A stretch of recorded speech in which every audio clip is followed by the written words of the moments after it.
বছর আগে হয়েছে? এই রাস্তাটা ধরেন কি যে সামনে বছর হলো এটা। সামনে গত বছর হয়েছে? হ্যাঁ সামনে বছর তো সামনে আসতেছে।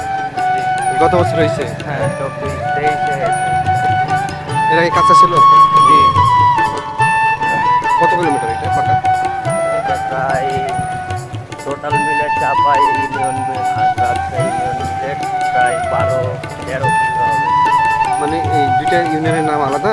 জি কি ইউনিয়ন? চাপাই আর আলাতলি আর রাজশাহী।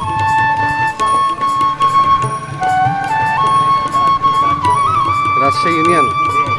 আষাঢ়া ধোয়া ইউনিয়নে আছে আমরা। ও এর মধ্যে কি চাপাইও ঢুকছে? হ্যাঁ হ্যাঁ চাপাই ওই সাইডে। আচ্ছা,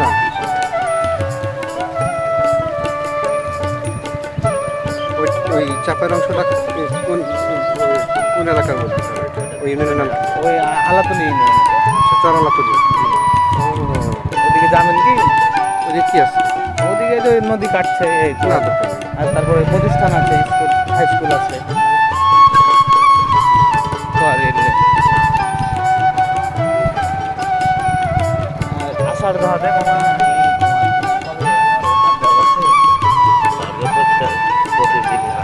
এখন কি আর সবজির দোকান টোকান পাওয়া যাবে?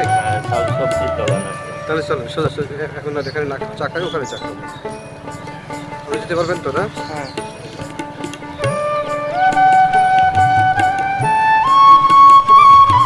সব মিলে 12 কিলোমিটার রাস্তা পাকা আছে? হ্যাঁ 13 কিলো।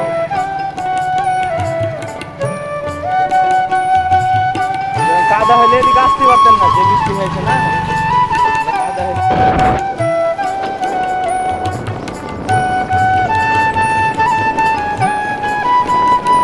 বিশাল আষাঢ়ে এত এই আমরা এখন অবস্থান করছি 4 নম্বর ওয়ার্ডে।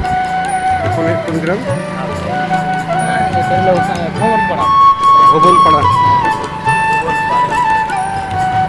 ভুবনপাড়া ওই গ্রামের নাম।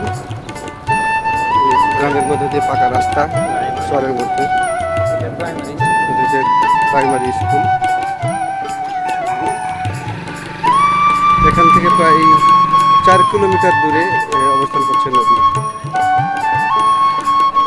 আর এই নদীর পাড়েই ইউনিয়নটি আস্তে আস্তে ভাঙছে, ভেঙে ভেঙে চলে আসছে দক্ষিণ দিকে। ইউনিয়নের অনেকটা অংশ রয়ে গেছে নদীর মধ্যে, তবে এখনো জেগে আছে এই চরটি। বর্ষার সময় ডুবে না তো? না এগুলো বর্ষার সময় ডুবে। নদীতে পানি ওঠে? এই রাস্তা তো ডুবে না? রাস্তা ডুবে। বাড়ি ঘরে পানি ওঠে? বাড়ি ঘরে 1997 সালে শুনেছি নাকি বাড়ি ঘরে পানি ডুবেছে। যখন 1999 বড় বান যখন হলো না তখন। তারপরে আর মানে দেখিনি। সুন্দর সবুজে ঘেরা এই গ্রামটি।